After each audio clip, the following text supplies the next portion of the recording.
The sun beat down on dusty Harmony Gulch, baking the wooden storefronts and turning the dirt road into a shimmering haze. Sarah clutched her baby, Beth, tighter. Beth was just a few months old, her tiny face framed by wisps of golden hair. Sarah's own hair, once bright, was now dull and streaked with dirt, mirroring the weariness in her heart. Her husband, Thomas, a good man but unlucky, had been taken by fever just before the harvest. Now, with no crops to sell and debts mounting, the town was forcing Sarah and Beth onto the auction block. Sarah's dress, her best one, felt thin and worn. It was all she had left of a life that felt like a distant dream. She remembered Thomas's strong arms, his gentle smile. Now she was alone, utterly alone except for Beth. Fear gnawed at her. What would become of them? The men in Harmony Gulch were a rough bunch, hardened by the unforgiving land. Most were just trying to scrape by themselves. Who would want a widow and her baby? She glanced down at Beth, her innocent eyes wide with curiosity. Sarah vowed, right there in the dusty street, to protect her daughter, no matter what. She would face the auction with her head held high, even if her heart was breaking. For Beth, she would be strong. She would survive. She had to. The auctioneer, a stout man with a booming voice, climbed onto a makeshift platform. He adjusted his spectacles and surveyed the crowd, his gaze lingering on Sarah and Beth. A hush fell over the onlookers. Sarah felt a wave of nausea wash over her. This was it. Now, folks, the auctioneer began, his voice echoing through the dusty square. We have here Sarah, a young widow, and her beautiful baby girl, Beth. Due to unfortunate circumstances, they find themselves in need of assistance. He cleared his throat, avoiding Sarah's gaze. Sarah stood rigidly, her arms wrapped tightly around Beth. The baby stirred, sensing her mother's distress. Sarah gently stroked her hair, whispering soothing words. The auctioneer continued. What am I bid for this lovely woman and her child? A strong worker, capable with her hands, and a sweet, healthy baby. Let's start the bidding at $5. A few men shifted uncomfortably. $5 was a lot of money in Harmony Gulch. A grizzled farmer in the front row raised his hand hesitantly. $5, he grumbled. $5, the auctioneer bellowed. Do I hear $6? $6 for a hard-working woman and her precious child. Sarah's heart sank. The bids were low, insulting. She felt like a piece of property, something to be bought and sold. The humiliation burned like acid. She closed her eyes, fighting back tears. She imagined a life of servitude, of being at the mercy of a cruel master. But she would endure it for Beth. She would endure anything for her baby. A lone figure stood at the edge of the crowd, his weathered face etched with concern. This was Jake, a cowboy known throughout the territory for his quiet strength and unwavering sense of justice. He'd heard about the auction and felt a knot of unease tighten in his stomach. He usually avoided Harmony Gulch, finding the townsfolk more interested in gossip than good deeds. But something told him he needed to be here today. Jake wasn't a wealthy man. He worked his own small ranch, Sunrise Valley, tending to a modest herd of cattle. But he had a heart as big as the western sky. He'd seen his share of hardship, lost his own family to illness years ago. The memory still stung. He watched as the auctioneer continued his spiel, his voice becoming increasingly shrill. The bids crept up slowly, agonizingly. $7, $8, $9. Each number felt like a blow to Jake's gut. How could these people stand by and treat a woman and her baby like this? He clenched his fists, his knuckles white. He knew he couldn't stand idly by. He had to do something. But what? He barely had enough money to keep his own ranch afloat. Could he really afford to take on the responsibility of a widow and her child? The thought both terrified and compelled him. The battle raged within him, his practical nature versus his deeply ingrained sense of right and wrong. The internal debate raged within Jake. He pictured his small, empty ranch house. It was lonely there, just him and his dog, Blue. He imagined Beth's laughter echoing through the rooms, Sarah's gentle presence filling the void. But then he saw the practical side of things, the cost of feeding another mouth, the extra work, the sheer responsibility. He thought of his parents, how they had struggled to raise him. He knew firsthand the hardships of ranch life. Could he really subject Sarah and Beth to that? Was he being selfish, wanting to fill the emptiness in his own life at their expense? He looked at Sarah again. She stood tall, despite the obvious fear in her eyes. Her gaze was fixed on her baby, a fierce protectiveness radiating from her. He saw a strength in her that mirrored his own. He realized then that he wasn't just thinking about himself. He was thinking about them, about giving them a chance, a real chance at a decent life. He also knew, deep down, that he couldn't bear the thought of Sarah and Beth falling into the wrong hands. Some of the men in Harmony Gulch were known for their cruelty. He couldn't let that happen. The auctioneer's voice rose again. $10. Do I hear 11? Jake took a deep breath. The decision was made. He straightened his back, his eyes hardening with determination. It was time to act. He pushed his way through the crowd, his boots crunching on the dusty ground. He would bid. He had to. Ku reached the front of the crowd, his presence immediately drawing attention. He was a familiar figure in these parts, respected for his honesty and hard work. He stood tall, his broad shoulders squared, his gaze unwavering. The auctioneer, surprised by Jake's sudden appearance, paused momentarily. "Well, Jake," he said, recovering quickly. "Fancy seeing you here. Care to join the bidding?" Jake nodded slowly, his eyes fixed on Sarah. She looked back at him, her expression a mixture of confusion and apprehension. She didn't know Jake, but she recognized the genuine kindness in his eyes. $11, the auctioneer prompted. "Do I hear 12? Jake raised his hand. $15, he said, his voice clear and strong, cutting through the murmurs of the crowd. A gasp rippled through the onlookers. $15 was a significant sum.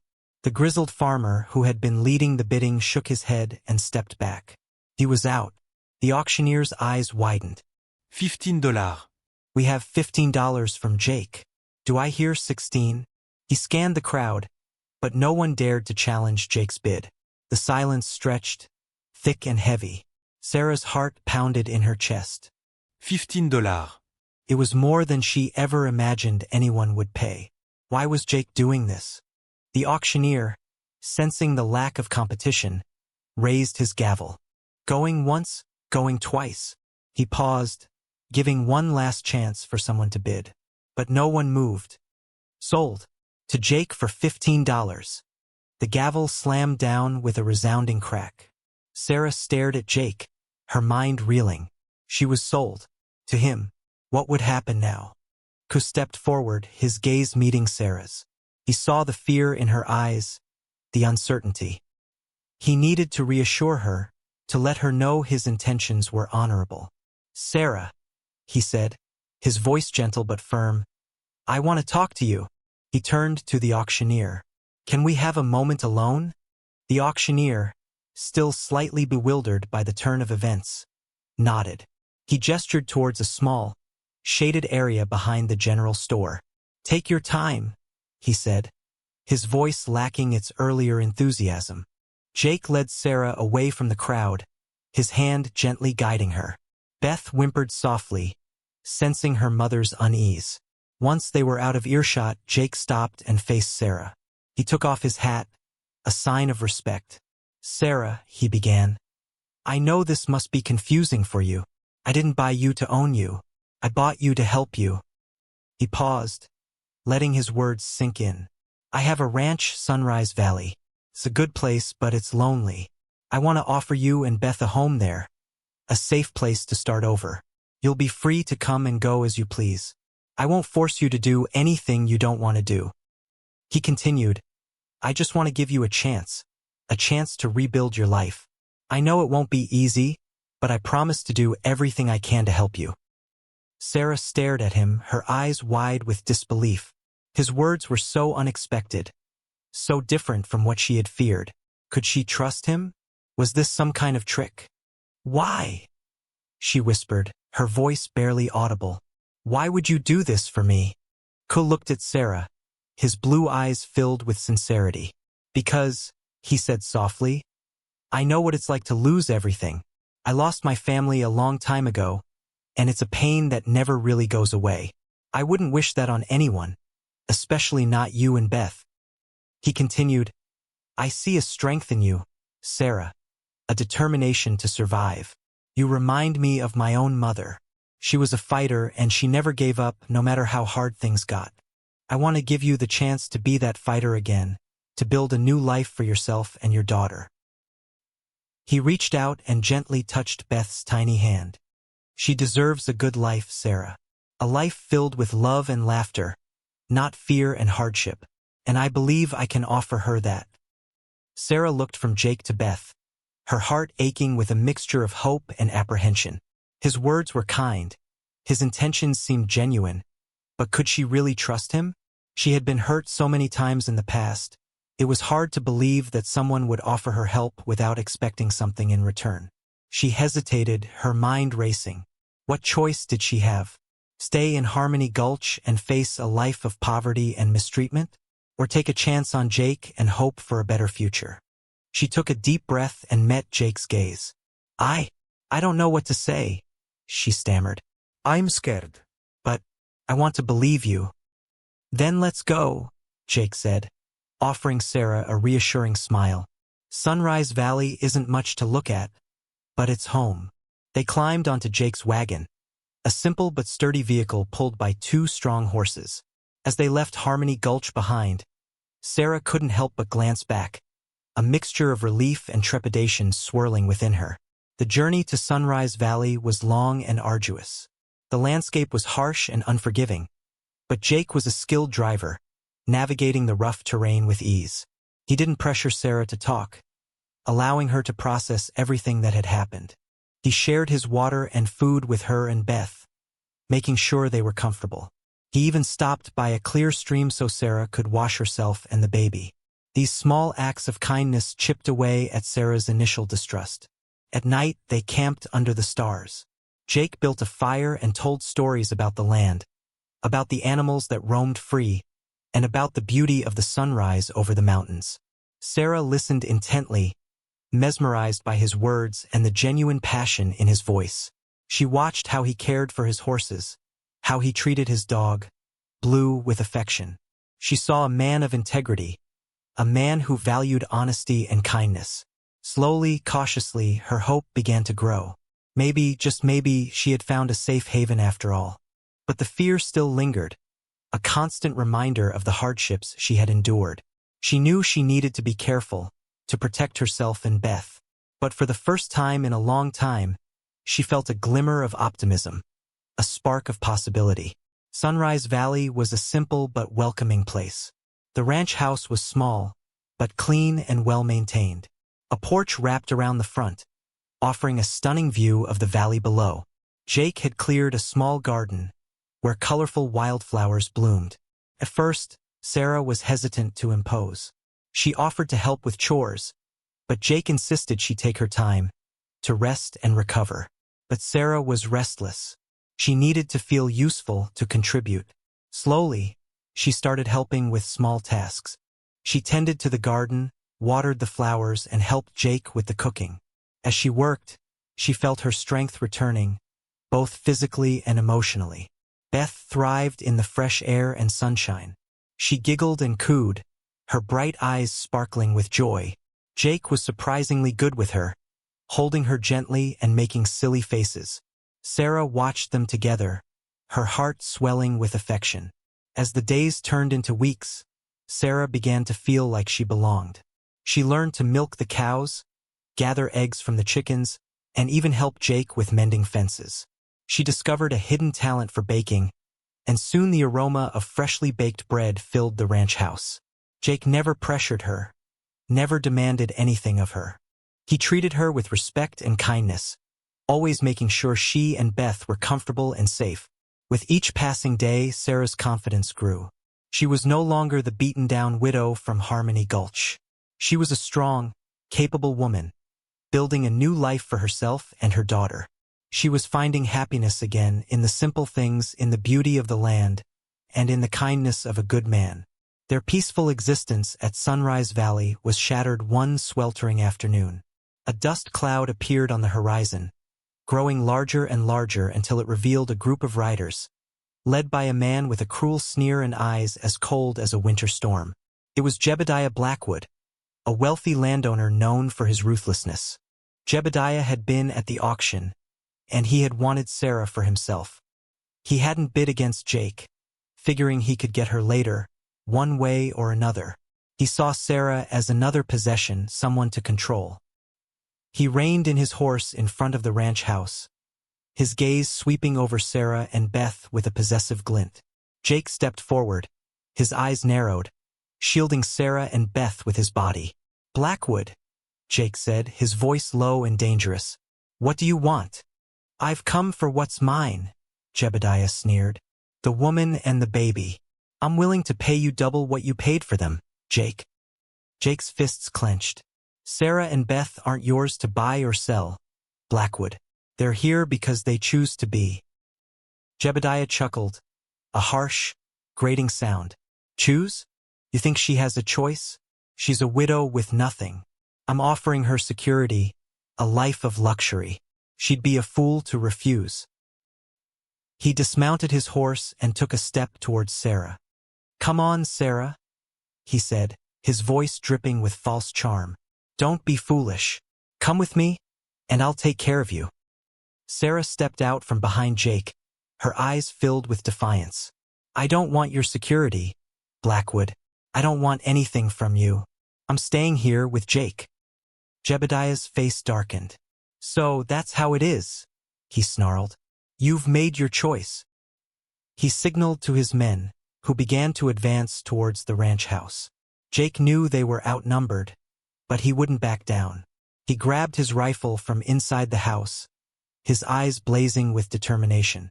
Sarah, surprisingly, didn't cower in fear. Instead, she grabbed a shotgun from behind the door, her hands steady. "I know how to use this," she said, her voice firm. "My husband taught me." Together, Jake and Sarah stood their ground, facing down Jebediah and his men. A tense standoff ensued, the silence broken only by the wind whistling through the valley. Jake and Sarah had planned for this. They knew Blackwood would be back. They had reinforced the ranch house, creating makeshift barricades and preparing for a siege. The first shot rang out, shattering the silence. The battle had begun. Jake and Sarah fought side by side, defending their home and their freedom. Jake was a skilled marksman, taking down Blackwood's men with deadly accuracy. Sarah, too, proved to be a formidable opponent, her aim surprisingly true. They worked as a team, covering each other's backs, communicating with glances and gestures. They were no longer just a cowboy and a widow. They were partners, united by a common purpose. The fight raged for hours, the sun slowly setting on the horizon. Finally, with several of his men wounded and his plans thwarted, Jebediah Blackwood realized he was beaten. He glared at Jake and Sarah, his face contorted with rage. "This isn't over," he hissed. "I'll be back." He turned and rode away, his men following close behind. As the dust settled, Jake and Sarah stood victorious, their bond stronger than ever. They had faced a formidable challenge and emerged triumphant, proving their resilience and their unwavering commitment to each other. Weeks later, Harmony Gulch was hosting its annual town fair. It was a chance for the community to come together, celebrate the harvest, and forget their troubles for a while.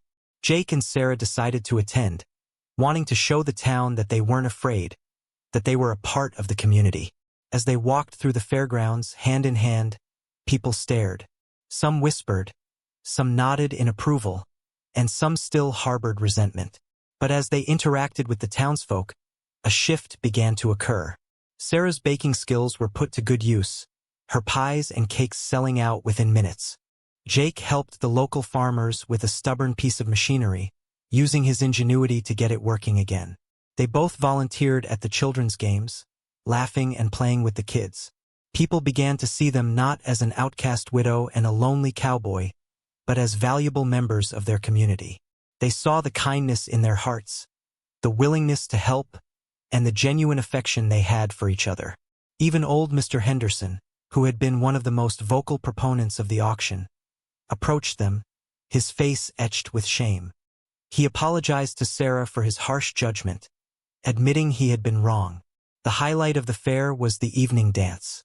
Jake, hesitant at first, was persuaded by Sarah to join in. As they danced, their eyes locked, a silent understanding passing between them. The other couples on the dance floor stepped back, forming a circle around them, watching in admiration. It was a moment of profound connection, a public display of their love and commitment. The townspeople witnessed the positive impact they had on each other, the strength they drew from their bond, and the hope they brought to their little corner of the West. They realized that what Jake had done was not just an act of charity, but an act of true courage and compassion, one that had transformed not only Sarah and Beth's lives but the entire community. One cold winter night, a blizzard swept through Sunrise Valley, trapping Jake and Sarah in the ranch house. The wind howled like a banshee, rattling the windows and shaking the walls. The fire in the hearth struggled to keep the room warm. Beth, usually a cheerful baby, was fretful and feverish. Sarah was worried sick, but the storm made it impossible to seek help. Jake did his best to comfort them both, but he too was concerned. As the night wore on, the blizzard intensified. The roof began to leak, and the temperature inside the house plummeted. They huddled together for warmth, sharing stories and singing songs to keep their spirits up. Suddenly, Beth's fever spiked, and she began to cough uncontrollably. Sarah panicked, tears streaming down her face. She felt helpless, unable to protect her baby. Jake took charge, his voice calm but firm. He wrapped Beth in blankets and held her close, trying to soothe her. He then turned to Sarah, his eyes filled with compassion. "We have to stay strong," he said, his voice hoarse. "We have to keep her warm and pray for the storm to pass." He shared his own story of losing his family to illness, revealing the pain and grief that he had carried for so long. He spoke of his regret for not being able to save them, and his determination to protect Sarah and Beth. Sarah listened, her heart aching for him. She saw the vulnerability beneath his tough exterior, the deep well of sadness that he had tried to hide. In that moment, she realized that they were both broken souls, seeking solace and healing in each other. She reached out and took his hand, her fingers interlacing with his. "We'll get through this," she said, her voice filled with conviction. Together, they stayed up all night, tending to Beth, sharing their fears and hopes, and finding strength in each other's presence. As the first rays of dawn peeked through the storm clouds, Beth's fever finally began to break. They had weathered the storm, both literally and figuratively. The shared hardship had forged an unbreakable bond between them, revealing the depth of their love and commitment. They knew then that they were meant to be together, that their lives were intertwined in a way that neither of them could have ever imagined. Jebediah Blackwood, true to his word, did return to Sunrise Valley, but not with guns blazing. He had learned that force wouldn't work against Jake and Sarah. This time, he came with lawyers and legal documents, claiming that Jake's ranch was rightfully his, that he had a deed proving ownership. Jake was stunned. He had inherited Sunrise Valley from his father, who had inherited it from his father. He had always believed the land was rightfully his. Sarah, however, didn't lose hope. She remembered seeing an old map in her late husband's belongings, a map that showed the original land grants in the area. She believed it could prove that Jake's claim was legitimate. Together, they traveled to the county courthouse, Sarah carrying the precious map. They presented their case to the judge, arguing that Blackwood's claim was fraudulent. The judge, a fair and impartial man, examined the evidence carefully. He compared the old map with the current land records. After hours of deliberation, he announced his verdict. "The court finds in favor of Jake," he declared. "The evidence presented clearly shows that Sunrise Valley rightfully belongs to him. Blackwood's claim is dismissed." A collective cheer erupted from the small crowd that had gathered to witness the proceedings. Sarah and Jake embraced, relief washing over them. They had won. They had protected their home and secured their future. But the victory was not just about the land. It was about standing up to injustice, about fighting for what was right, and about protecting the family they had created. Blackwood, defeated and humiliated, stormed out of the courthouse, vowing revenge. But Jake and Sarah were not afraid. They had faced him down before, and they would do it again if they had to. They knew that as long as they had each other, they could overcome any obstacle. They had found strength in their love, and they would continue to fight for their family, for their home, and for their future. Back at Sunrise Valley, as the sun dipped below the horizon, painting the sky in hues of orange and purple, Jake and Sarah stood on the porch, watching Beth play in the yard. The air was filled with the sweet scent of wildflowers and the gentle murmur of the wind. Jake turned to Sarah, his blue eyes filled with tenderness. "Sarah," he said, his voice soft, "I never thought I'd find happiness again.